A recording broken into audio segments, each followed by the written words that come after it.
You're a lying piece of filth, and now you'll pay for my cheating wife. I was holding a giant teddy bear in my hands. One of those oversized plush ones you win at carnivals or find in the corner of a teenage girl's room. That damn thing ruined my marriage. Sounds stupid? Yeah. Wait till you hear the whole story. My name's Howard Sims, just an average guy, really. The kind of neighbor you'd probably like to have. I fix stuff. I barbecue on weekends. I hang Halloween lights like it's an art form, and I cover my roof in Christmas bulbs every December, even when it's freezing outside. I run a small business, appliance installation. You know, washers, dryers, kitchen stuff. I've been doing it for years. On the side, I tinker with old motorcycles. Nothing fancy, just a hobby. It keeps my hands busy. I like that. I trust my hands more than I trust people. But my real obsession was Lucy. We've got history, her and I. Old history, messy, real. We started dating in high school. She had these sharp green eyes, the kind that make you forget what you were saying, and this wild, wavy hair she never tried to tame. Everyone in town looked at her like she was too big for our place. Too good, but she was mine. I gave her my class ring senior year. That's a big deal in Texas. Bigger than a promise ring. It's like telling the world she's taken by me. She wore it on a chain around her neck, and I was proud. But after graduation, everything cracked. We were sitting in her car outside my parents' house. The AC was busted, and her cheeks were red, eyes kind of glassy. That was the night she gave the ring back. "I'm sorry, Howie," she said, pressing it into my palm like it burned her. It won't work.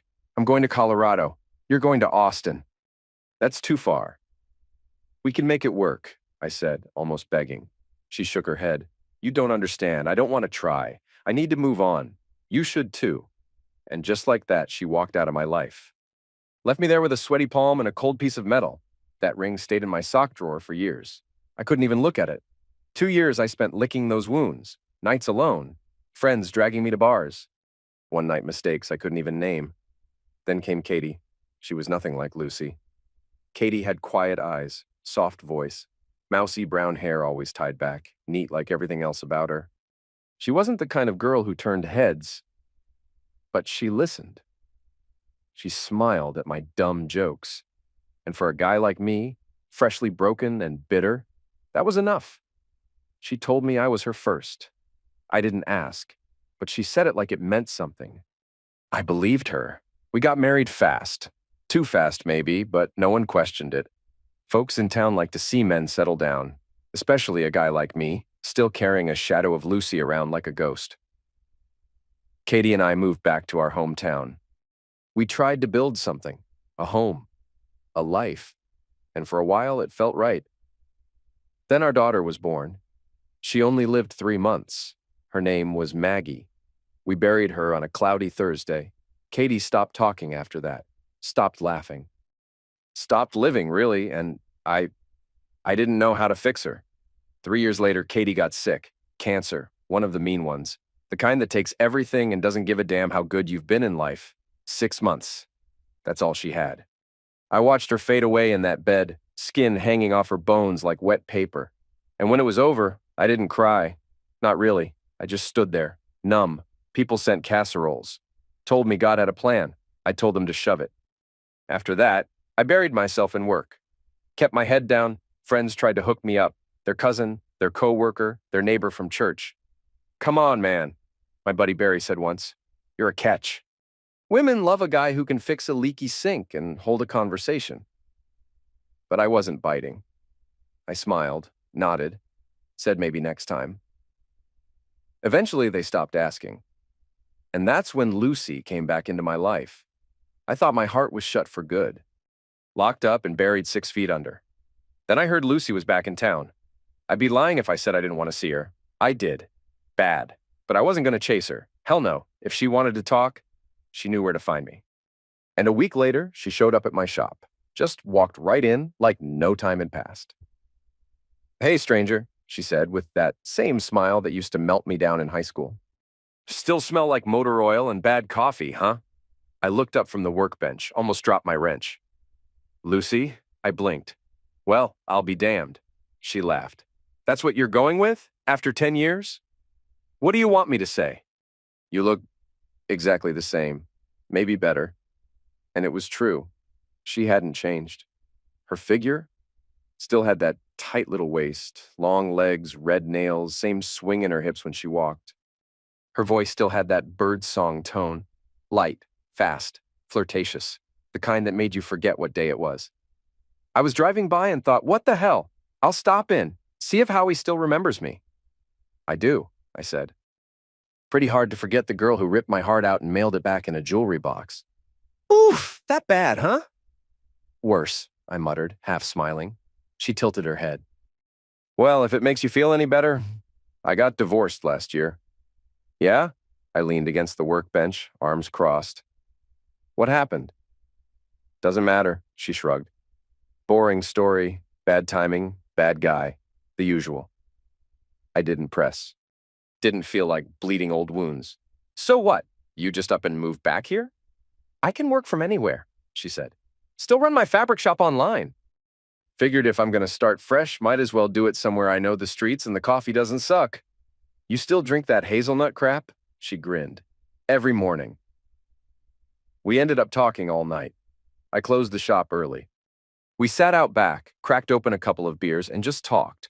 About stupid things. People we used to know. Music. Life turning sideways. She leaned into me at one point, touched my hand without thinking.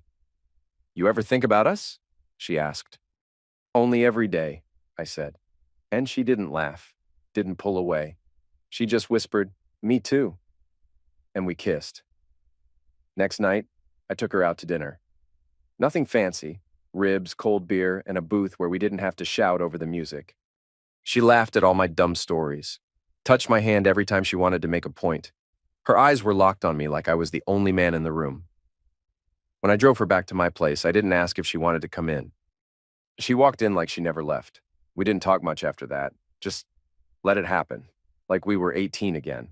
Clumsy, hungry, too loud, too fast, and not giving a damn about anything but each other. We made love all night. I couldn't get enough of her. Like I was trying to make up for every year we lost. When morning came, she was lying on my chest, breathing slow. Hair messy, lips swollen, legs tangled in my sheets like she belonged there. You always this intense? She whispered, smiling against my skin. Only for you, I said. I felt 20 years younger. Hell, I felt immortal. So I did what any fool in love would do. I threw a party.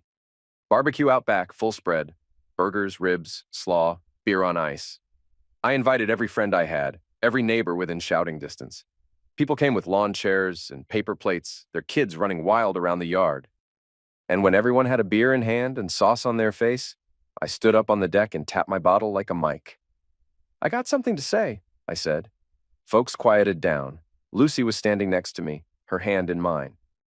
Y'all know it's been a rough few years. But life's funny. Just when you think it's done with you, it throws you a miracle. Lucy and I, we're back, and we're better than ever. There was clapping, whistling, a few surprised faces. Barry came up to me later, burger in one hand, beer in the other. Didn't think I'd see the day. Yeah, I said, looking over at Lucy. She was laughing with the women, glass of rosé in hand, hips swaying to some old country song. She's it for me, man. Always was. We were both 42, and I thought, hell, we've still got forever ahead of us. Lucy couldn't sit still if her life depended on it. Most mornings, I'd wake up alone, just her side of the bed still warm and the faint smell of perfume in the air. She was always on the move, driving off to Austin, Dallas, even New Orleans once, chasing rare fabric, meeting with big-name clients, sealing deals like it was nothing. She wasn't just running a business, she was the business. The way she moved, the way she talked, the way she lit up a room, it was like she'd never run out of fuel. She was a tornado, loud, fast, bright, impossible to ignore, and she brought all that color and noise right into my house. After years of silence, grief, and ghost memories, the place suddenly felt alive again. She played music while she cooked, that old Stevie Nicks kind of vibe, and danced barefoot in the kitchen. She painted the walls without asking. Moved my tools around in the garage, threw out half my shirts and replaced them with ones that fit my new energy. And in bed? Jesus. Lucy didn't sleep. She consumed. Her body was always hungry. Her hands, her mouth, her whole spirit. like she'd been locked up for years and just got out. I'm not saying I didn't enjoy it. I did, every second of it. But there were nights she left me feeling like an old man chasing a high school girl. Her libido was insane, like a teenager discovering the world and trying to taste everything from every angle. "You okay?" she'd whisper in the dark, her legs still wrapped around me. "I need water and an ambulance," I'd mutter, half laughing, half serious. She'd just giggle, nuzzle into me, and fall asleep like a cat curled up in sunlight. After 2 months of that madness, the laughs, the moans, the constant motion, I couldn't take it anymore. I proposed. She said yes before I even finished the sentence. We got married in my backyard, under the same oak tree where I used to hang Christmas lights for Katie. I took him down that morning. Felt like a clean start.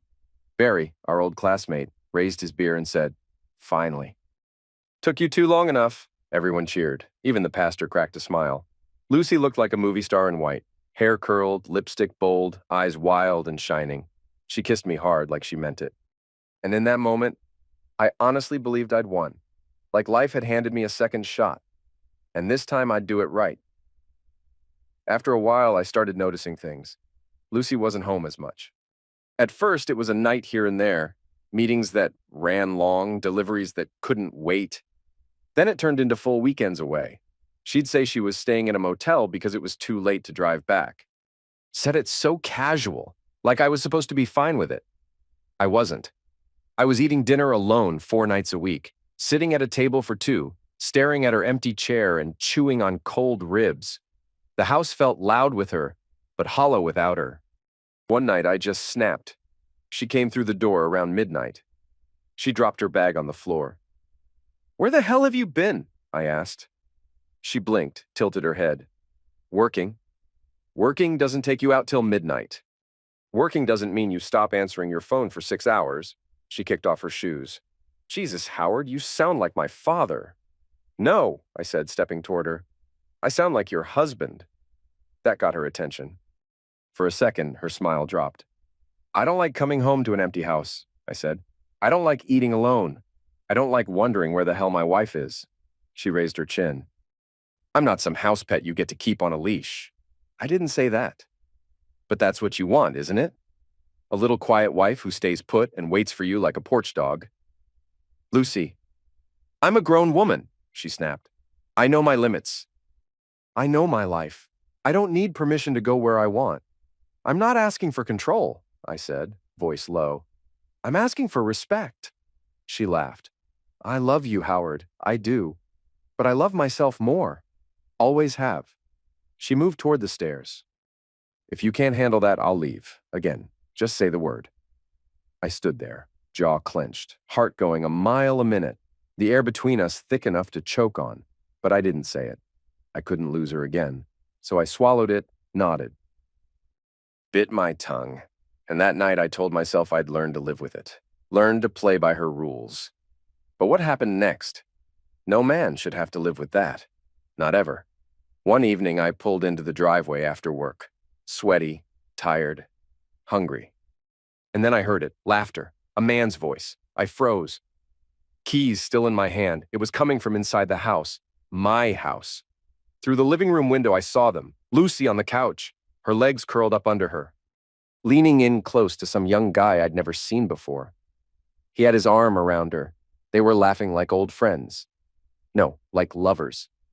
My red fluid shot straight to my face. My hand shook. She's cheating on me, in my house, in my living room, with some baby-faced guy who looked like he still got carded for beer. I kicked the door open so hard it slammed against the wall. "What the hell is this?" They jumped. The guy stood up fast, like he knew well he wasn't supposed to be there.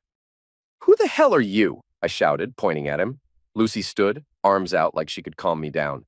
"Howard, it's not what it looks like." "Oh, don't even start with that non-CC," I yelled. "You're seriously pulling that line?" The guy lifted his hands, backing up slightly. "Wait, man, please, just let me explain." I didn't let him finish. I punched him, hard, right in the mouth. Felt the crack in my knuckles. Watched him stumble back, fall over the coffee table, and land on the floor like a sack of crap. Lucy screamed. "Howard, what the hell is wrong with you?" "What's wrong with me?" I snapped. breathing heavy. "Howard, this is my son," Lucy said. I froze. I swear the room tilted. The guy, the one I just knocked on his A, stood up, wiping crimson smear off his lip. "Leo," she said, her voice shaking now. "His name is Leo." I stared at him, at her. At both of them standing there like this was normal. "What?" I said. Quiet. Cold. "What are you talking about?" "You heard me," she said, softer this time. "He's my son." I looked back at the kid. He couldn't have been more than 20. My jaw locked. "You never said anything. You never told me you had a kid, not once." She stepped toward me, arms low, palms open, like I was some animal that might bolt. "Howard, please sit down. Let me explain." "Explain?" I laughed. But it wasn't funny. "You've been living in my house, sleeping in my bed. We got married, Lucy, and you never mentioned you had a son?" She walked into the kitchen, came back with a glass of water, pressed it into my hand like I was the one losing my mind. "I didn't know how to tell you. You lied to me," I said. She didn't argue. We sat in silence for a while, the kind that buzzes in your ears and makes you feel like the air's gone thick. Then Lucy finally spoke. "It was in college," she said, not looking at me. "Before my first marriage, before anything, I was 18, maybe 19. I stared at the floor, still couldn't meet her eyes. There was this party. One of those wild nights, too much alcohol, too many strangers. You know how college can be." I didn't answer. "We were playing this game, Daisy Chain," she said, like the words tasted weird coming out of her mouth. It was stupid. I didn't even know all the guys. I wasn't in control. I looked up slowly. Her face was pale, but her voice didn't shake. Not anymore. "I got pregnant. Didn't know who the father was. Didn't even want to think about it. Termination. I couldn't. I was too scared, too ashamed." "So you just gave him away," I said flatly. "I had no choice," she whispered. "I couldn't raise a baby. I wasn't ready.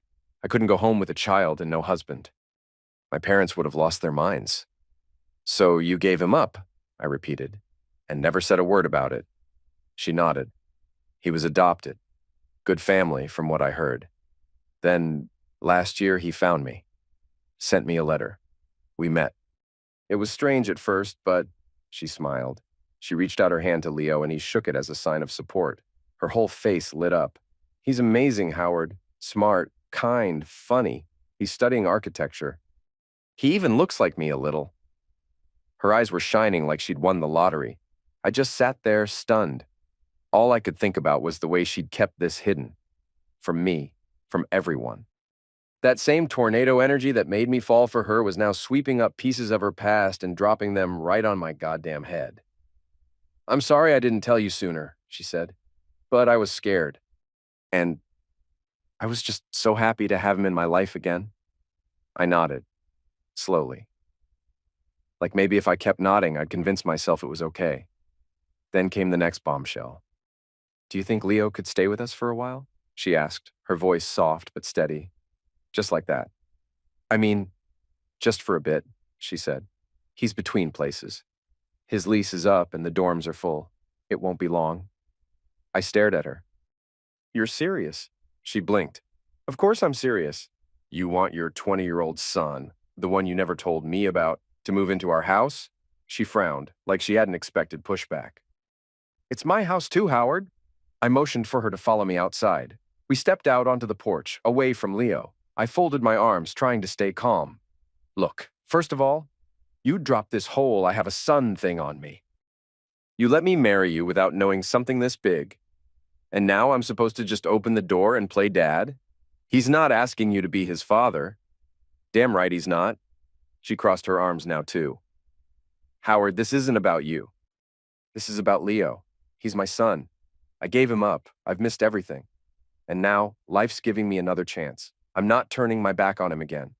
"I didn't ask you to." "No, you just don't want him here," she shot back.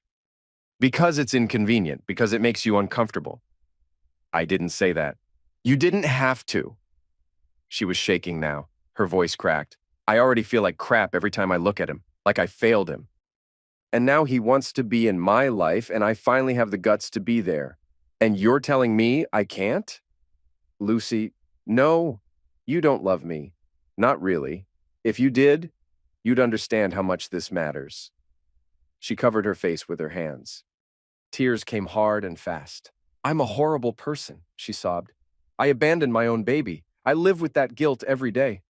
And now I'm trying to do one right thing, and you're stopping me. She collapsed onto the porch swing, crying like the world was ending. And what the hell was I supposed to say to that? I walked over, sat beside her, laid my hand on her back. Okay, I whispered. I'm not a monster. He can stay. For a while. She looked up at me with watery eyes, nodding, grateful.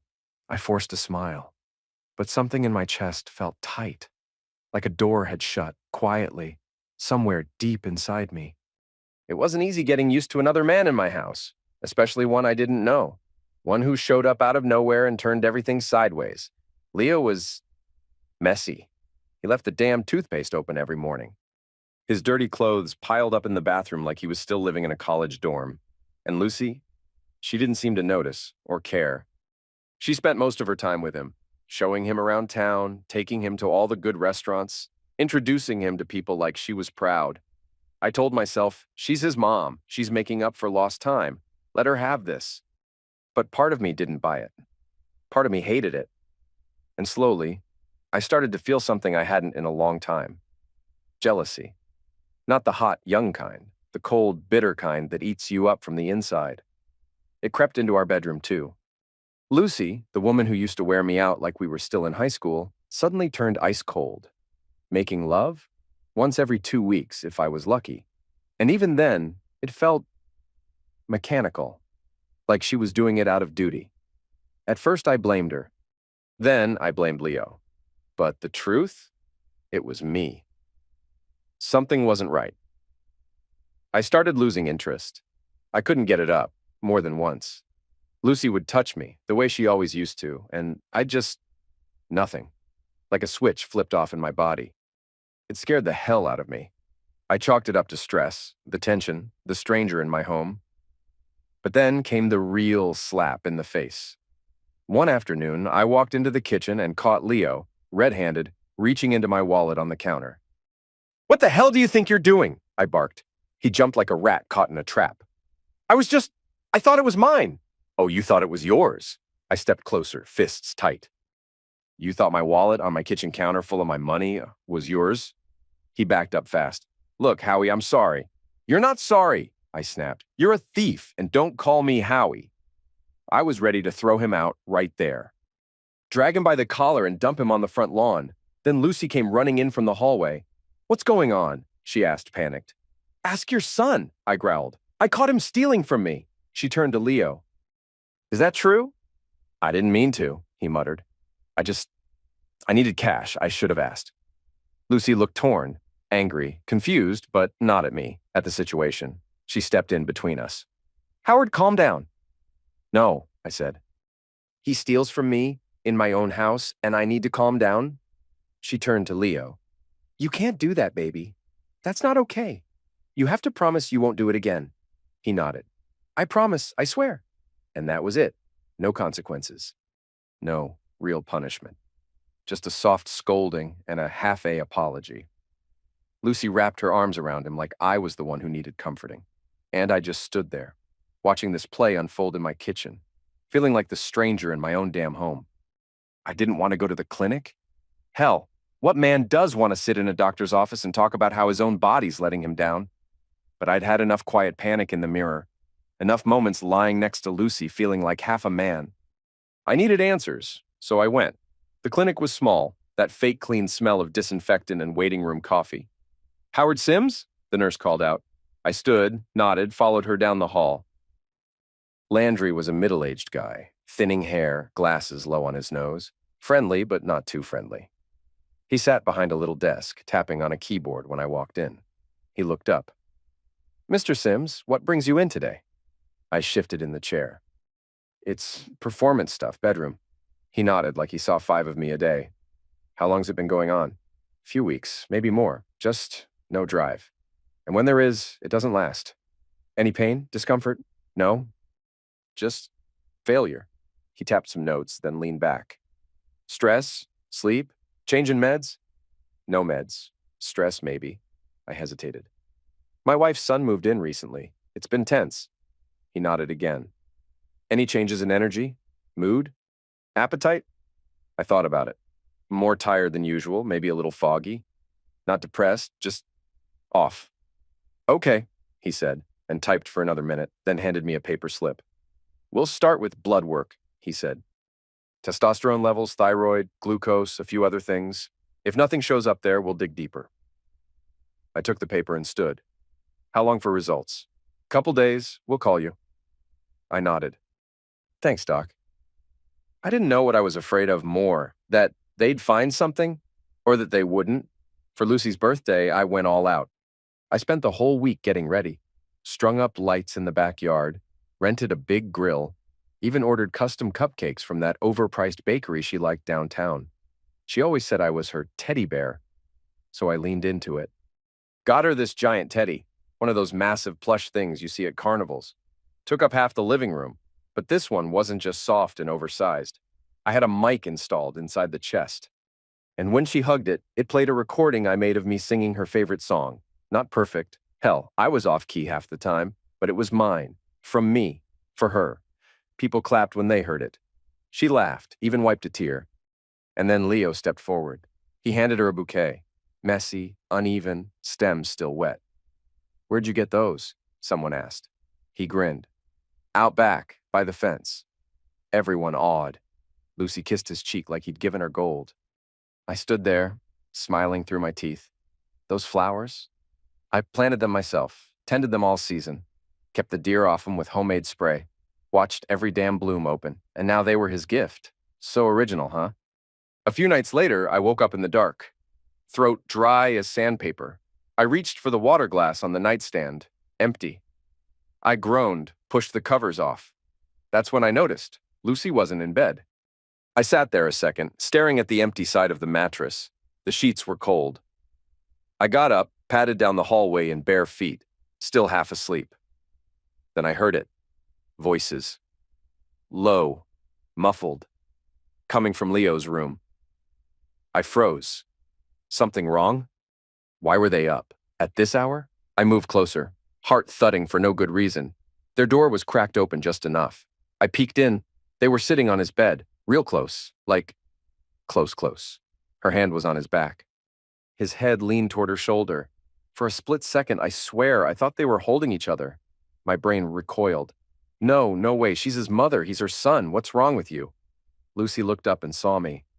She pulled back slightly from Leo, like she realized how it must have looked. Howard, she said, soft and calm. He had another nightmare.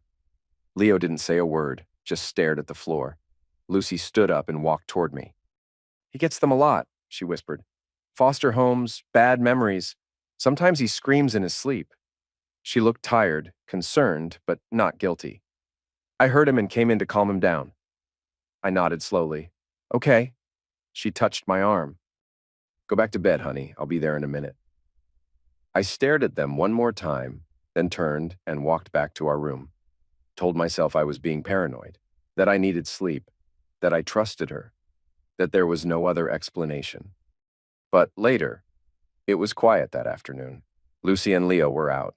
Grocery run, they said, or maybe brunch. I was alone, and that used to mean peace.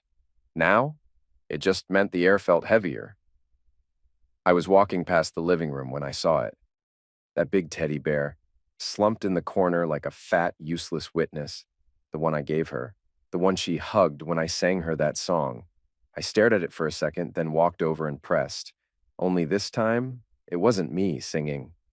At first, it was quiet, just rustling, breathing, the soft squeak of a bed. Then I heard it, a moan, sharp, female, familiar. Lucy. Then a whisper, low, breathy, soaked in desire.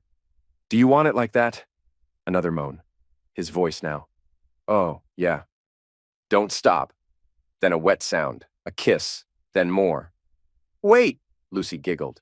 You're gonna make me finish already. Leo's voice, rough. Good. I like when you fall apart. Then another slap. Of skin. Bodies moving, moaning, breathing hard. Lucy gasping. Say it again. Leo, you feel so good, baby. I didn't move. I couldn't. The breath caught in my throat like a fist around my windpipe. Baby. He called her baby. She moaned louder. Don't stop. Don't ever stop. I let go of the bear like it bit me. It flopped forward, still whispering sin from its stitched grin. I stumbled back, hand over my mouth. I couldn't breathe. I couldn't think. I wanted to scream. Instead, I walked outside, clutching the porch rail like a drowning man grabs driftwood. My pulse was hammering so loud I could hear it in my ears. My wife and her son. And then the thought came. Cruel, sudden, cold. What if he's not even her son? I staggered into the yard, pacing, circling the tree, my boots crunching the grass like broken glass. I remembered everything. The story, the foster homes, the dramatic reappearance, the guilt, the tears.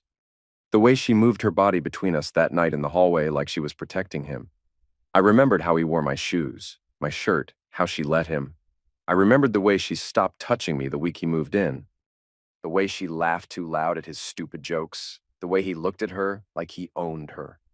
And I felt something inside me twist so hard it nearly broke. I was the fool, the tool. And they were laughing at me behind closed doors, in the dark, under my own roof. They don't get to walk away from this. I couldn't stay in that house. Not one more night. Not with them there, breathing the same air, walking barefoot over the same floors.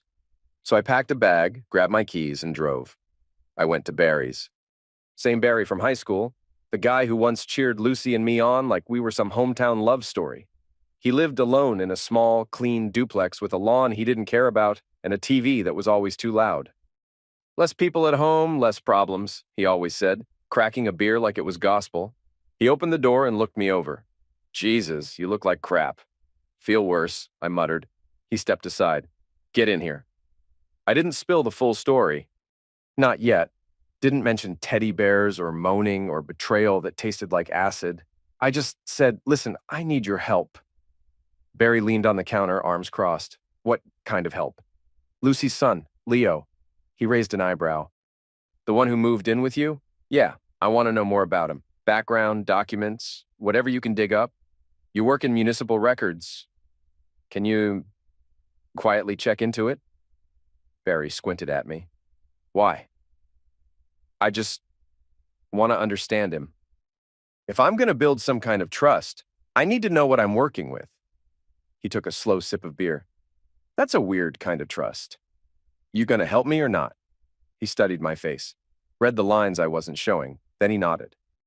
I'll see what I can find. No promises. Thanks. That night, I texted Lucy.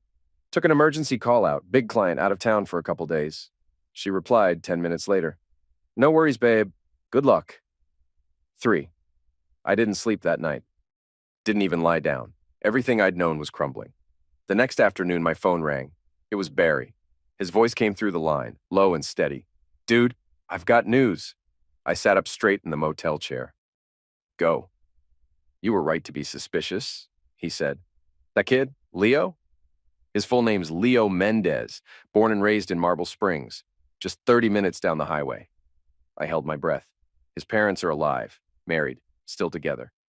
They run a clothing shop downtown, got their own Facebook business page. Tons of photos, holidays, school awards, church crap. He's no foster kid. I stared at the wall. Numb. Barry went on. And get this, their shop? It partners with that boutique fabric store in Hillside. My gut turned. Yeah, Barry said. Lucy's store. My hand curled into a fist on my lap. I guess that's where she met him, man. No long-lost son, no adoption story. No foster trauma vertical bar. He's just a 20-year-old kid she hooked up with during business, I added. Then I heard a clink. Barry placing something on wood. Come over, he said. Now. 15 minutes later, I was at his place. Barry opened the door, looked me in the eye, and poured a full glass of whiskey. He slid it across the table. Drink, then talk. I picked it up with a shaking hand and downed it in one. It burned like hell. I set the glass down, and then I told him. Everything. The bear, the voices, the lies. The night I saw them together, the nightmares, the fake story, the kiss in Leo's room, my failing body, the betrayal. Barry didn't interrupt once, just sat there, jaw tight, eyes cold. When I finished, he leaned back, crossed his arms. We sat there for a long minute, both of us staring at nothing. Then he said, "So, what are you going to do?" I didn't answer right away, because in that moment, something inside me snapped into place. Not anger, not grief, focus. "I'm going to burn it all down," I said quietly. Barry just nodded. Barry put me in touch with a lawyer. Real one, board certified, clean office, thick tie, eyes like steel. Name was Mark Hanley, former assistant DA out of Dallas, now working family and civil litigation in Travis County. We met in a quiet office downtown. No noise, no chatter, just leather chairs, dark wood, and the sound of ruined lives being rebuilt on legal pads. Barry came with me, sat in the corner like backup muscle. Didn't say a word. Mark leaned forward, fingers steepled. "So, tell me everything. Slowly. From the beginning." I laid it all out. Lucy, the fake son story. Leo moving in. The bear, the recording, the lies. I didn't spare details. Not anymore. When I was done, he sat back in his chair and let out a low whistle. "Well," he said, "that's one hell of a goddamn mess." I just nodded. Then his voice sharpened. "Howard, let me tell you exactly how we're going to hit this." He pulled a yellow legal pad toward him and started jotting notes line by line. First, infidelity. Texas is a no-fault divorce state, but infidelity still carries weight. If we can prove your wife had a relationship outside the marriage and it influenced the breakdown of the marriage, it can affect division of property. And you've got that proof, don't you? I nodded. Recording, the bear. Good, he said. Second, fraud on the community estate. If she spent marital funds on this guy, so hotels, gifts, gas, meals, we can go after her share of the assets. The courts don't like it when someone squanders community money for a side piece. He kept writing. Third, intentional infliction of emotional distress. That's civil tort. Not easy to win, but in this case, she manipulated your trust, brought her lover into your home, masquerading as her son. That's not normal marital misconduct. That's malicious deception. He looked up. Juries don't like deception. I clenched my jaw. I want her to feel it. You will, he said. Next, civil conspiracy. If Leo knowingly participated in the fraud, pretended to be her son, moved in under false pretenses, benefited from that lie, we name him too. It strengthens the case. And him living in my house? I asked. Mark gave a grim smile. Exactly. That's trespass. You never gave him legal permission to live there. You were lied to. Add a restitution claim. If he used your property, slept under your roof, ate your food, that's unjust enrichment. We make him pay. He flipped the page. This is going to be a full frontal legal attack, multi-claim strategy. And we time it just right. I nodded slowly. Barry stood up, stretched, and looked at me like we're really doing this. Mark closed his notebook, slid it into a leather briefcase. That's it for now. I'll draft the paperwork tonight. We'll file first thing Monday. Go get some rest. You're going to need it. We shook hands. I walked out with Barry, the sun already low in the sky, casting long shadows down Congress Avenue. For the first time in weeks, I felt like I could breathe. Like maybe I wasn't crazy after all. That night, around 10:40, my phone rang. Mark Hanley. I picked up. Hello? His voice was clipped, urgent. Howard, something just came across my desk. I need to see you first thing in the morning. No delays. What happened? A pause. Then, I'll explain when you get here. Just know, this changes the angle, possibly the stakes. All right, I said, pulse rising. What time? 8:30. Don't be late. Bring Barry if you want. Then he hung up. Mark's office, 8:30 a.m. Mark walked in holding a folder. Thick, manila, stamped. His face said it all before he opened his mouth. I stood. What is it? He tossed the folder on the table. Lucy filed first. I blinked. What? She beat us to it. Through a contact, secretary from another firm, apparently a friend of hers, she caught wind of our prep, filed a petition this afternoon. I stared at the folder like it might catch fire. What the hell is she accusing me of? I asked. Performance issue, he said flatly. That word hit like a brick to the gut. What? I said quieter. Mark nodded. Fault-based divorce, She's claiming the marriage broke down because of your dysfunction, citing it as a primary cause. My mouth opened, but nothing came out. My fists clenched at my sides. She's turning that against me? Mark looked at me. Howard, do you have issues in that area? I turned red, looked away. That's none of... What the hell does that have to do with her bringing a fake son into my house? Mark raised a hand. I'm not judging. But if she presents evidence, text messages, journal entries, medical indicators, we've got a problem. I was pacing now. So what? I had a couple bad nights because of her lies. That's not a basis for divorce. In Texas, Mark said carefully, it actually is. Physical incapacity, including performance issue, is a valid fault ground. If she argues that it caused her emotional distress and led to the breakdown of the marriage, a judge could consider it. I ran both hands over my face. She cheated, lied, manipulated, and now I'm the one on trial? She's reframing it, he said. Your withholding of closeness forced her into an emotional connection elsewhere, and if she positions it as neglect... I cut him off. Jesus Christ. Barry leaned forward from the corner. So what do we do? Mark exhaled. We lose leverage on several fronts. Emotional distress, fraud. Harder to argue now that she's got a medical angle, a sympathetic one. She plays the sufferer of a cold, withdrawn husband. I dropped into the chair, stared at the table. I'm being gutted by a woman who's cheating with a 20-year-old in my own house. And now, Mark added, she's painting herself as the one who had no choice. I didn't speak for a long time. Then finally, this changes nothing. Mark looked at me, eyebrow raised. I don't care if she's first. I don't care what she filed. We finish what we started. Barry nodded. Damn right. Mark was quiet. Then slowly, he smiled. Then we'll burn her castle to the ground. I don't remember grabbing the keys. Don't remember the drive. All I remember was the heat behind my eyes and my hands locked on the steering wheel like I could crush it bare. I pulled up to the house fast. Tires spitting gravel. And there they were, out back, lounging like nothing had happened. Sunglasses on, cocktails in hand, tanning on my patio like they were on vacation in someone else's life. Lucy in a bikini, Leo shirtless, smiling, relaxed, like they'd won. I walked up, didn't say a word, and flipped the glass table right off its legs. It slammed against the bricks. Glass exploded everywhere. Drinks soaked the concrete. A lemon wedge landed by Leo's bare foot. They both jumped to their feet. What the hell? Lucy yelled. How dare you? I roared. Her face twisted. What did you expect, Howard? I'm not letting you destroy my life. Your life? I stepped toward her. You think you deserve a happy ending after what you did? I have a right to be happy. You lost that right the second you lied to me. Leo stepped in between us, arms out like he was her goddamn bodyguard. Back off, he said. Touch her and you'll regret it.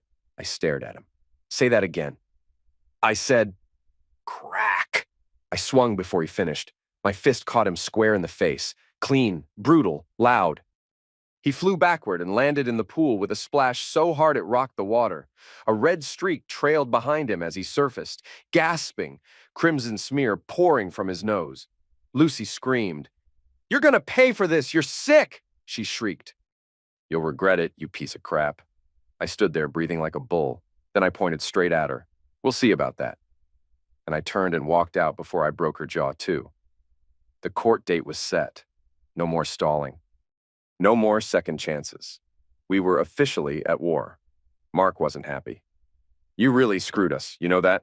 He said, tossing a copy of the complaint on his desk. She filed a battery claim. Claims you attacked an unarmed guest on your property. He's not a guest, I muttered. He's not yours either, Mark shot back. Now I've got to fight off charges on top of everything else. You gave her leverage, Howard. Real leverage. I didn't argue. Couldn't, he was right. I lost control.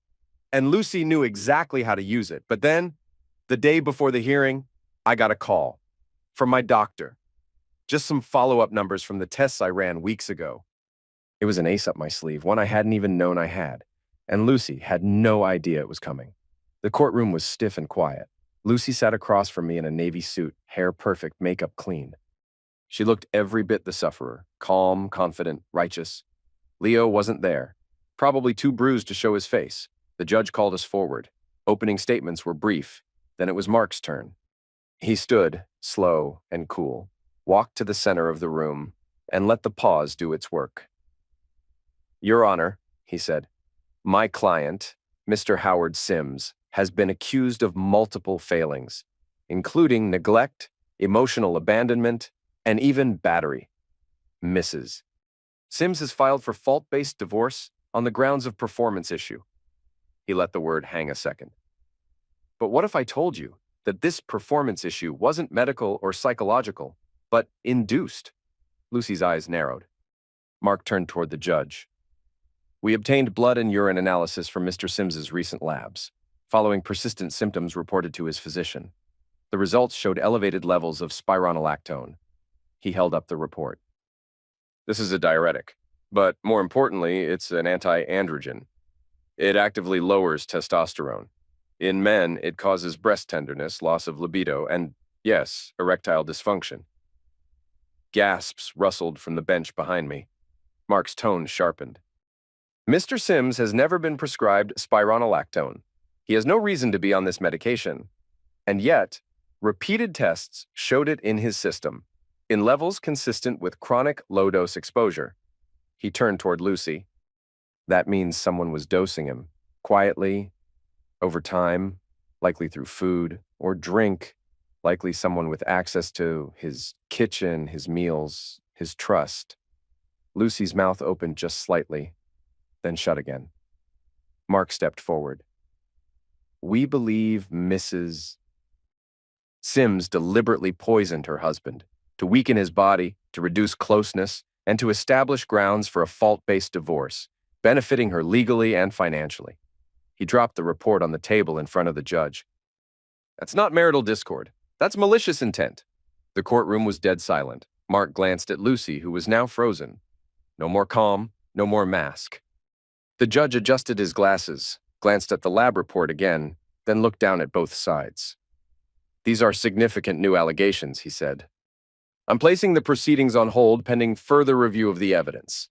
He banged the gavel lightly. "Court adjourned until further notice." Lucy jumped to her feet. She didn't even look at me, just grabbed her purse and tugged Leo by the wrist. They were halfway to the door when I called out, "Don't rush." They froze. I walked a few steps forward, calm as stone. "You might want to slow down a bit." Lucy turned around, face pale, eyes darting. "Whatever you're going back home to clean up," I said.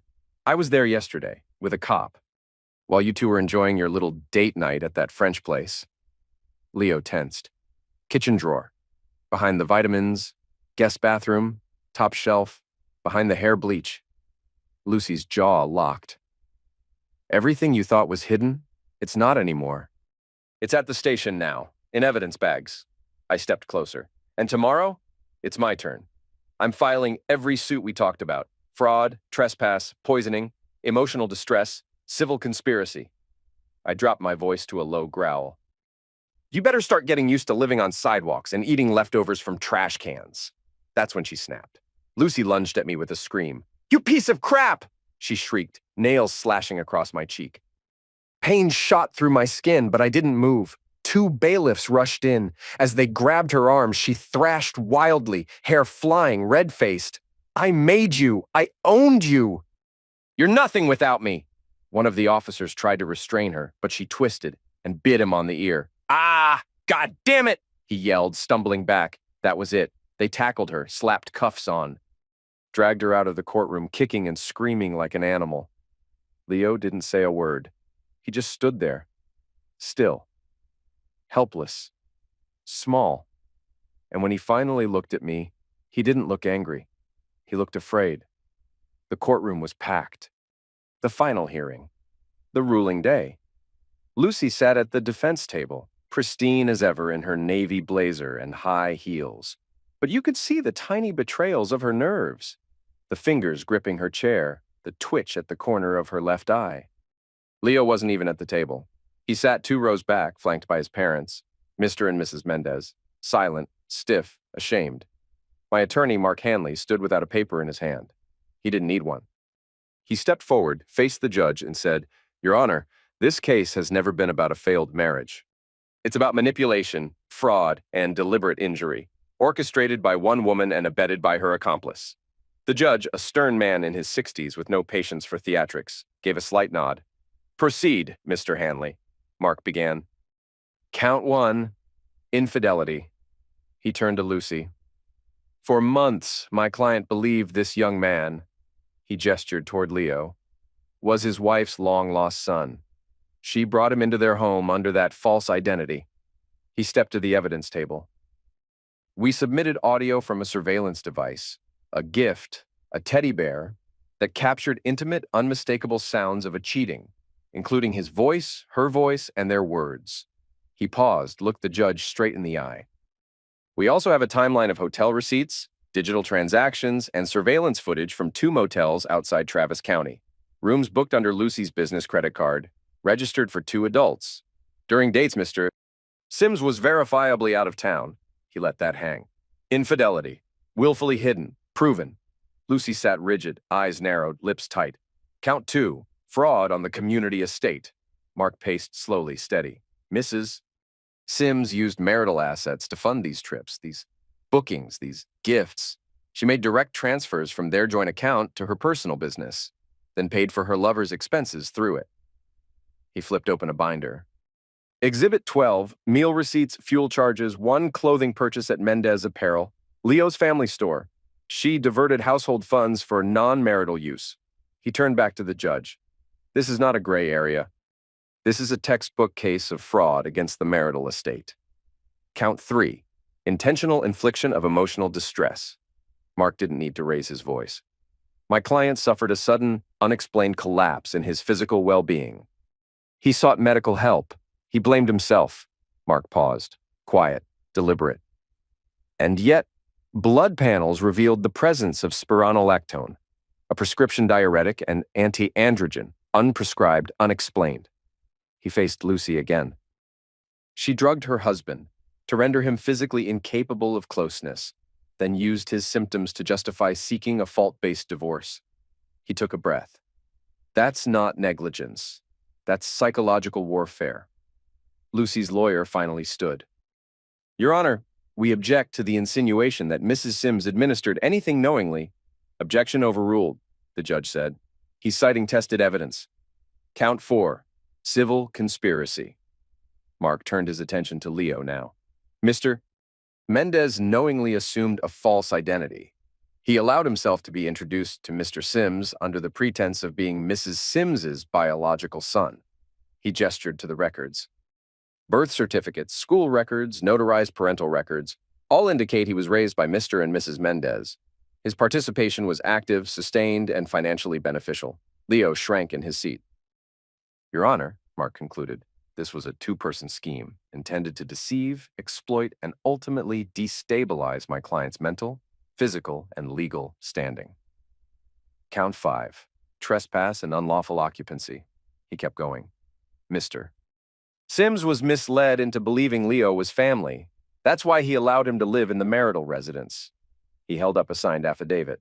But Leo paid no rent, no lease agreement, no express or implied license of occupancy outside of fraudulent representation. Texas law is clear.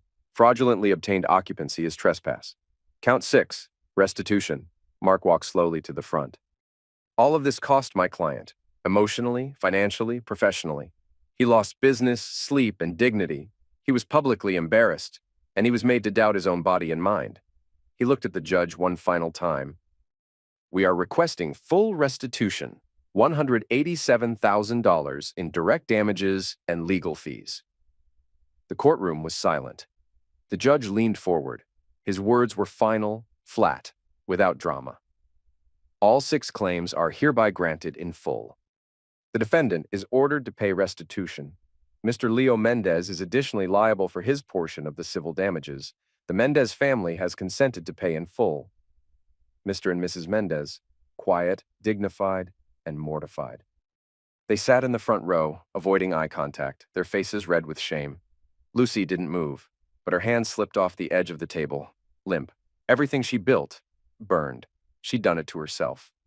After the verdict, Lucy filed for bankruptcy.